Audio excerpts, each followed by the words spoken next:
Good morning, dear students. Linear equation, pair of linear equation is going on. Today we will discuss cross multiplication method.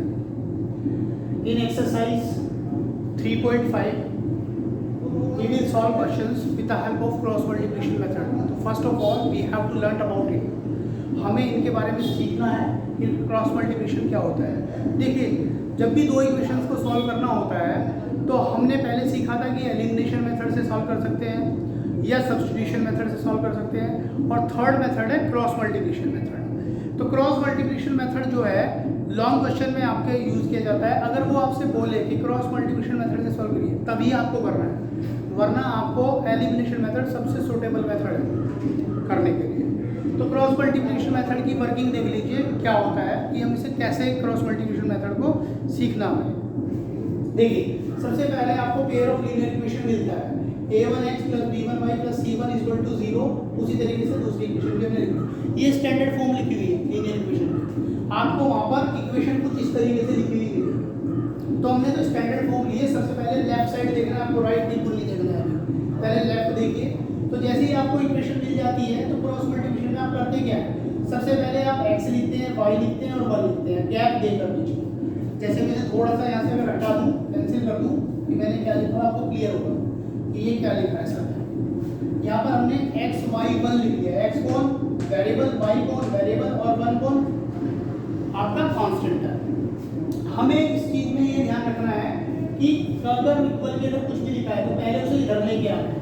इधर सिर्फ 0 होना चाहिए, उसे इधर लेके आना है. ये हमारी पहली शर्त है. अगर आपने ऐसा नहीं किया तो आपका क्वेश्चन गलत हो जाएगा. तो हमने पहले x लिखा, y लिखा, 1 लिखा, बीच में गैप है आप देख सकते हैं. अब क्या करना है, इस x के इधर यानी लेफ्ट साइड में इसके थोड़ा सा नीचे b1 b2 लिखना है. और b1 b2 जैसे इधर लिखा है, इधर किनारे पर भी b1 b2 लिखना है. आमने सामने बिल्कुल सामने लिखा हुआ है b1 b2. यानी बाउंड्री पर हमें क्या लिखना है, बाउंड्री पर किनारे पर b1 b2. और इन x और y के बीच में क्या लिखना है, यहाँ पर c1 c2 लिखना है और यहाँ पर a1 a2 लिखना है. ये क्या है, a1 b1 c2, ये सब कोएफिशिएंट है. सॉरी, ये सब हाँ कोएफिशिएंट्स हैं किसके, वेरिएबल्स के. लेकिन c1 c2 तो कांस्टेंट है. ठीक. तो अब वर्किंग कैसे होनी है, तो ये तो हमने अरेंज कर लिया इन दोनों. तो इसके नीचे लिखना है x और अपॉन करके इक्वल्स टू y अपॉन करके इक्वल टू 1 अपॉन करके. ठीक है. x के अपॉन में क्या आना है वो देखना है. तो आपको वर्किंग क्या करनी है, आपको ये एरो बनाना है. तो इन दोनों की मल्टीप्लाई होगी, क्या होगा b1 c2 और बीच में क्या आएगा माइनस. सेकंड वर्क किसका है, इसका, इसकी मल्टीप्लाई. तो यानी कि फर्स्ट स्टेप तो ये चलेगा और सेकंड स्टेप ये चलेगा. गलती मत कर देना भाई, फर्स्ट टाइम से चलाते और सेकंड टाइम से चलाता. पहले हमेशा ये चलेगा और सेकंड स्टेप में ये चलेगा. तो मैंने फर्स्ट और सेकंड लिख दिया है. तो b1 c2 बीच में आएगा माइनस, फिर b2 c1 उसी तरीके से y की बारी है. तो y की बारी है तो इसके किनारे वाले आएंगे, जैसे x के किनारे वाले आए थे उसी तरीके से y के किनारे वाले आएंगे. तो यहाँ से फिर फर्स्ट स्टेप में ये चलेगा c1 a2 और बीच में कौन माइनस, और सेकंड स्टेप में कौन चलेगा c2 a1. यानी कि फर्स्ट स्टेप और सेकंड स्टेप हमने यहाँ किया है. उसी तरीके से 1 के किनारे वाले यानी कि ये a1 b2 माइनस, फिर बारी किसकी है a2 b1. तो इस तरीके से हमें ये लिख लेना है. अभी तो आपको वेरिएबल्स अपॉन में दिखाई दे रहे हैं. जब हम क्वेश्चन करेंगे तो आपको यहाँ पर कुछ नंबर्स दिखाई देंगे जो कि सॉल्व हो सकते हैं. ठीक. तो ये हमारे फर्स्ट है, ये सेकंड है और ये थर्ड है. इसके बाद यानी कि इसी तरीके से काम होना है. इसे जरा क्वेश्चन पे अप्लाई करते हैं कि कैसे होना है. जब क्वेश्चन करेंगे समझ में आएगा क्या होना है. तो क्वेश्चन आप एक्सरसाइज 3.5 में 1 का सेकंड पार्ट, पहले 1 क्वेश्चन को ठीक से रेडी कीजिए. क्वेश्चन नंबर 1 को बहुत ध्यान से रेडी कीजिए. लिखा हुआ क्या है, एक्सरसाइज 3.5 का question number 1. Which of the following of pairs of linear equation has unique solution, no solution, infinite many solution. यानी उसने आपको इक्वेशंस का पेयर दिया हुआ है और पूछ रहा है इनमें से कि कौन सा पेयर यूनिक सॉल्यूशन रखता है, नो सॉल्यूशन रखता है या फिर इनफाइनाइट सॉल्यूशन. पहले तो ये बताना है. तो अगर हम फर्स्ट पार्ट की मैं बात नहीं कर रहा हूँ, फिलहाल सेकंड पार्ट की बात कर रहा हूँ. तो सेकंड पार्ट में हमने देखा दो इक्वेशंस में लिखा हुआ था 2x + y = 5 लिखा हुआ था. तो हमने क्या किया, 5 को पहले जंप करा के इधर ले आए वेरिएबल्स की तरफ, जो कि क्रॉस मल्टीप्लिकेशन में पहला काम है. अगर इधर लिखा हुआ है तो कोई जरूरत नहीं है, लेकिन अगर उधर लिखा है कुछ 0 की जगह कुछ और लिखा है तो पहले सबसे पहले उसे इधर लेके आना न्यूमरिक वैल्यू। अगर आपने ऐसा नहीं किया, अगर वो वैल्यू उधर ही छोड़ दी, राइट साइड में छोड़ दी अगर वैल्यू, तो आपका क्वेश्चन गलत हो जाएगा। तो पहली काम, जबकि एलिमिनेशन में ऐसा नहीं हुआ था, जबकि सब्स्टिट्यूशन में ऐसा नहीं हुआ था, लेकिन इस मेथड में ऐसा ही करना है। कांस्टेंट वैल्यू इस बन के इधर नहीं होनी चाहिए, इधर आनी चाहिए वेरिएबल की साइड में। तो हमने सबसे पहले काम उन्हें वेरिएबल की साइड में ले आए। सेकंड, हमने चेक करना है कि ये इक्वेशन का रिलेशन क्या है आपस में, यूनिक सॉल्यूशन है, नो सॉल्यूशन है, इनफाइनाइट सॉल्यूशन, वो हम पहले सीख चुके हैं। तो इनके रेशियो चेक करनी है। हमने देखा a1/a2, तो a1/a2 2/3 है, कोमा b1/b2 कितना है 1/2 है।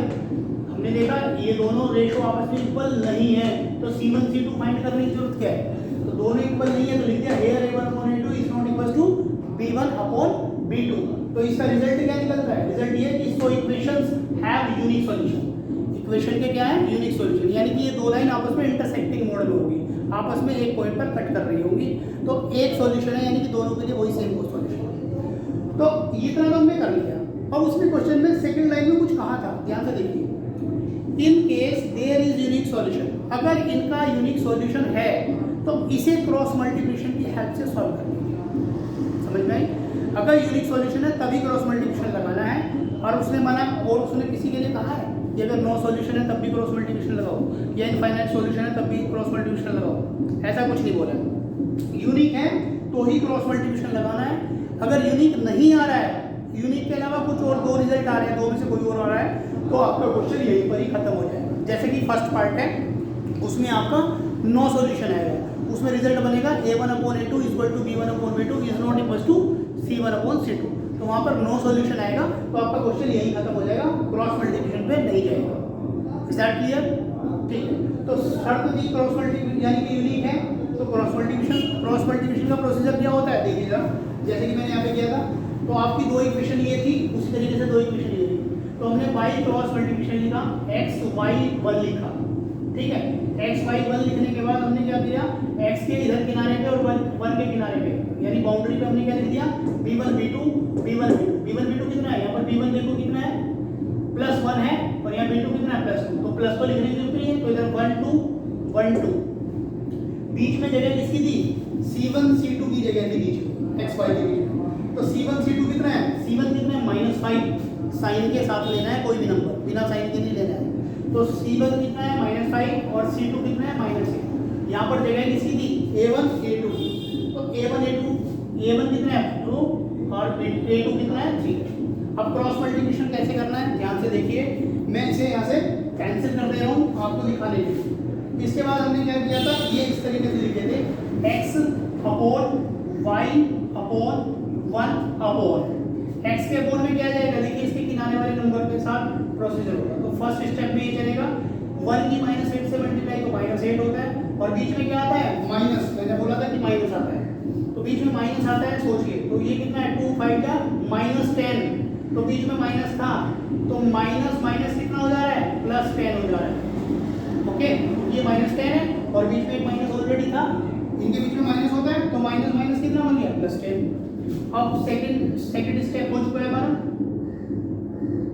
ये देखिए y के लिए क्या होगा, 5 -5 की 3 से मल्टीप्लाई, तो -15 बनेगा, और बीच में माइनस आता है, उसे रखिए अभी संभाल के, तो -8 की 2 से -16, तो प्लस का 16 हो जाएगा।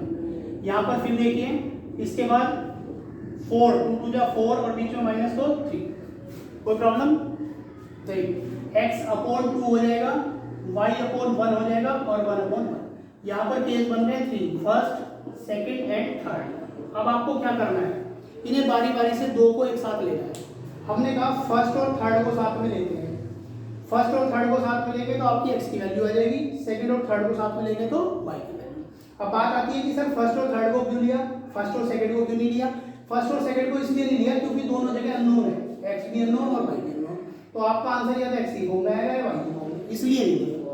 लेकिन यहाँ पर क्या है, ये नो अननोन है और ये नोन है, तो इसलिए फर्स्ट और थर्ड को ले लेते हैं। फर्स्ट और थर्ड को लेंगे तो यानी कि टेकिंग फर्स्ट एंड थर्ड, तो क्या हो रहा है, x/2 इक्वल टू 1/1। अगर सॉल्व करेंगे तो x इक्वल टू 2 आएगा, नहीं आएगा, तो x की वैल्यू 2 हमारे पास आ चुकी है। उसी तरीके से हम सेकंड इक्वल टू एक्चुअली आपको यहाँ से दिखाई नहीं दे रहा होगा, तो मैं इसे यहाँ से हटाकर कैंसिल करके यहाँ पर लिख दे रहा हूँ। Taking first and third, x upon 2 equal to 1 upon 1 होगा। फर्स्ट और थर्ड लिया तो x इक्वल टू आपका 2 आएगा। उसी तरीके से आप टेकिंग सेकंड एंड थर्ड ले लेंगे, तो सेकंड कितना था हमारा y अपॉन 1 और इधर कितना है 1 अपॉन 1, तो y की वैल्यू कितनी आएगी 1 और आपका आंसर आ गया। इसी तरीके से आपको इसके कितने पार्ट है, 4 पार्ट है, 1 पार्ट तो मैंने कर दिया है, 3 पार्ट आप आराम से कर सकते हैं। अगर यूनिक सॉल्यूशन है तभी क्रॉस मल्टीप्लिकेशन लगेगा, अदरवाइज नहीं लगेगा। पहली शर्त मैंने जो भी बताई थी, इक्वेशन को देखते ही सबसे पहले देखना है कि इक्वल के उधर 0 होना चाहिए। अगर नहीं है, कोई नंबर है तो उसे इधर लेके आइए, तभी क्रॉस मल्टीप्लिकेशन काम करेगा। सबसे ज़्यादा गलतियाँ बच्चे यहाँ करते हैं, नंबर को ऐसे ही छोड़ देते हैं। सबसे पहले कॉन्स्टेंट को इधर लेके आना है। अगर ऑलरेडी इधर है तो कोई प्रॉब्लम नहीं, लेकिन अगर नहीं है तो उसे इधर लेके आना है। इसे ठीक से आप प्रैक्टिस कीजिए। ये 3 पार्ट, इसके अलावा जो बचते हैं वो आप खुद करेंगे। अगर कोई प्रॉब्लम होती है तो आप डिस्कस कर सकते हैं। Okay, thank you so much.